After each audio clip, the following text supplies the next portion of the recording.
Bonjour à tous, c'est un grand plaisir pour moi de participer à cette conférence sur la défense des informateurs et de l'intérêt public qui se déroule aujourd'hui même à Athènes. J'aurais bien aimé participer au-delà de par la vidéo, euh, le son et le cœur, non, à être physiquement avec vous. Mais quelque part, c'est pas plus mal, puisque ça permet d'illustrer aussi qu'est-ce que c'est que la technocratie dans ses manquements et dans sa nécessité d'évoluer.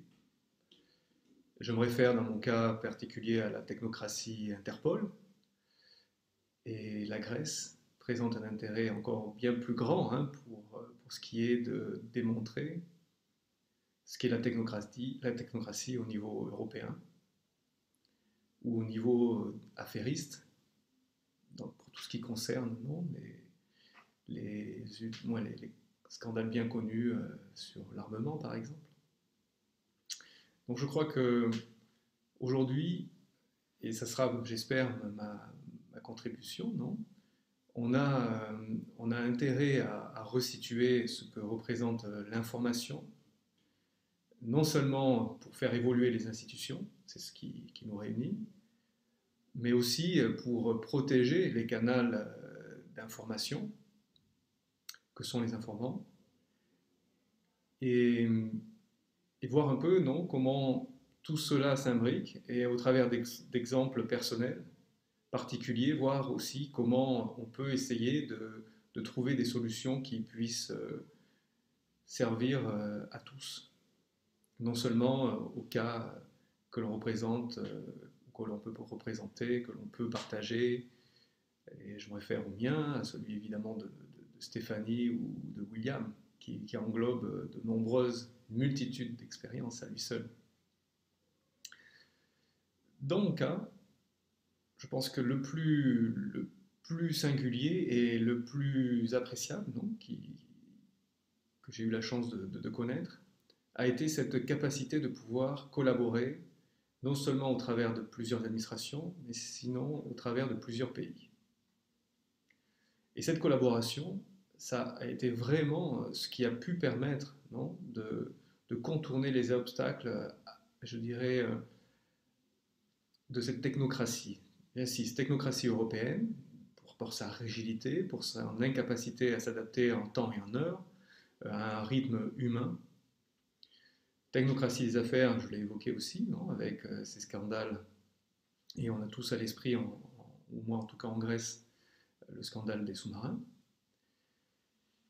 Et après, donc, la technocratie judiciaire, qui ne facilite pas toujours la collaboration et le respect des intérêts des plus faibles. Donc tout ça, effectivement, nécessite que l'on mette en perspective les cas qui marchent, puisqu'on a évoqué ceux qui présentent des difficultés. Et il se trouve qu'en Espagne, où je suis plutôt actif aussi, non, on a tout un cas, tout un ensemble de cas qui méritent d'être partagés. Et ça sera un peu ce que j'essaierai d'amener à vos discussions aujourd'hui. En Espagne, on a donc une notion très forte de fédéralisme, un peu équivalente à la Suisse, et c'est ce qui leur a permis, disons, d'évoluer et de lutter contre la corruption. Tout comme, effectivement, en Grèce aussi, non, cette lutte contre la corruption a occupé les premiers et occupe les premiers plans de l'intérêt national. En Espagne, cela s'est retransmis non seulement au niveau national, mais au niveau de toutes les fédérations, et a permis que chaque fédération développe son arsenal de lois. L'intérêt, l'intérêt est que justement, on a pu voir des initiatives qui collaient parfaitement avec les réalités locales et qui, malgré tout, contenaient les germes d'une loi qui pouvait être et qui pouvait avoir sens à un niveau plus global. Donc, par exemple, si on prend le cas de Valence, à Valence a été défendue une loi locale pour protéger les lanceurs d'alerte. Et ce faisant, eh bien, au bout d'un an, plus de 150 cas ont pu être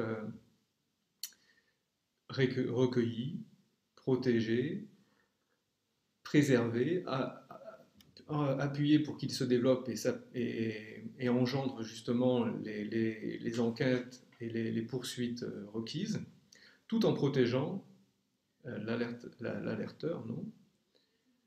Et ce qui est encore plus intéressant dans ces exemples locaux, c'est que, eh bien, observant à chaque fois les mêmes failles du système, donc, que révèlent ces successives alertes, eh bien, des projets pour essayer, disons, d'adapter, de faire évoluer les institutions locales ont eu lieu, ont pu être poussés en avant. Et c'est encore à Valence que, par exemple, eh bien, des initiatives où se rencontrent des associations locales, mais surtout les institutions publiques et des citoyens, simples citoyens, eh bien, ont pu se réunir, ont pu collaborer et ont pu proposer des changements de fond. Et un cas illustratif très intéressant a été, par exemple, sur comment gérer la dépense publique, comment gérer les achats, la licitation.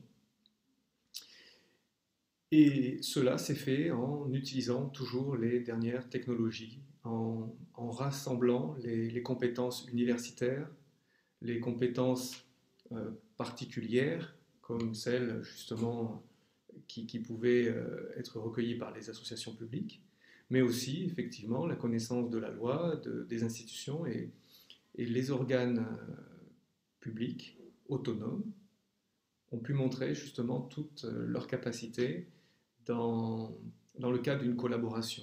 Donc, ce qui est intéressant dans cet exemple de Valence, c'est qu'on a pu voir que les institutions pouvaient permettre que cette technocratie, disons, ne soit plus un frein, et au contraire que les institutions locales, publiques, associatives ou citoyennes, eh bien, puissent se réunir et collaborer. La collaboration locale, c'est quelque chose d'effectivement très intéressant à observer, mais elle s'étend. Et si je vais dans le spécifique de ce qui se passe en ce moment même à Valence, eh bien, il y a une agence, donc l'agence valencienne antifraude, AVA, qui a pris le parti de partager son expérience au niveau européen. C'est-à-dire que eh bien, sa démarche a été de se relier avec différentes agences antifraude. Pourquoi? Pour partager leur expérience locale et pour pouvoir voir dans quelle mesure cette expérience locale pouvait servir au plus grand nombre. Pour peut-être un jour donner lieu à des lois non seulement locales, nationales, mais peut-être aussi européennes ou internationales.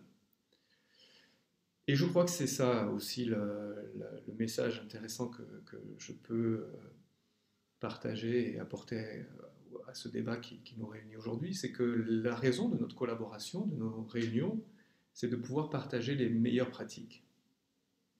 Et c'est ça aussi que je vois de très intéressant dans cette initiative d'Athènes, c'est que ça nous donne l'opportunité de mettre en relation ce qui se fait, des fois de façon très locale, mais la localité, c'est en fait aussi un garant de consistance et de pragmatisme.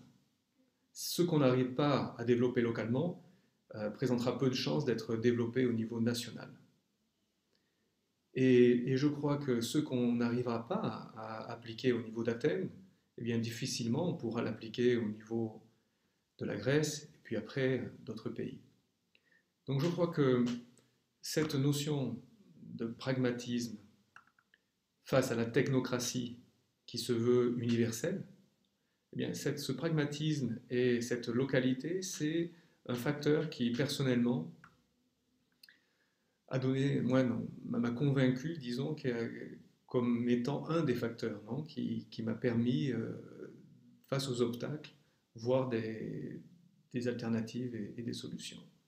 Le partage, évidemment, c'est la condition pour que ce qu'on fasse localement puisse prendre force, puisse passer une certaine masse critique qui le rende inébranlable.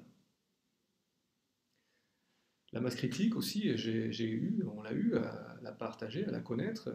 Nombreux de ceux qui sont avec vous le connaîtront et l'ont connu aussi dans leur environnement plus spécifique. Mais c'est vrai que si je peux rappeler une expérience personnelle qui me semble utile à tous, eh bien ça a été celle d'une politique, d'une technocratie française qui a réussi à bloquer l'action judiciaire pendant près de 4 ans dans mon cas. Et cette action judiciaire a pu être à nouveau poussée, impulsée par quoi? Par une juridiction étrangère à la France, l'espagnol. Et si je vois aussi que ce qui a pu se passer en Grèce, eh bien, ça sera à mettre en relief avec cela. Effectivement, s'il n'y avait pas eu d'alternative politique en Grèce, je ne pense pas évidemment que les enquêtes auraient pu voir jour et se développer. Ce n'est pas quelque chose qui s'apprécie puis qui s'observe tranquillement sans penser que ce soit quelque chose d'acquis. Tout ce qu'on évoque est soumis, aux obstacles, est soumis aux intérêts contraires. Et c'est pour ça aussi que je reviendrai à cette notion de collaboration, à cette nécessité de que ensemble on arrive à collaborer, on arrive à créer les canaux, non pas de,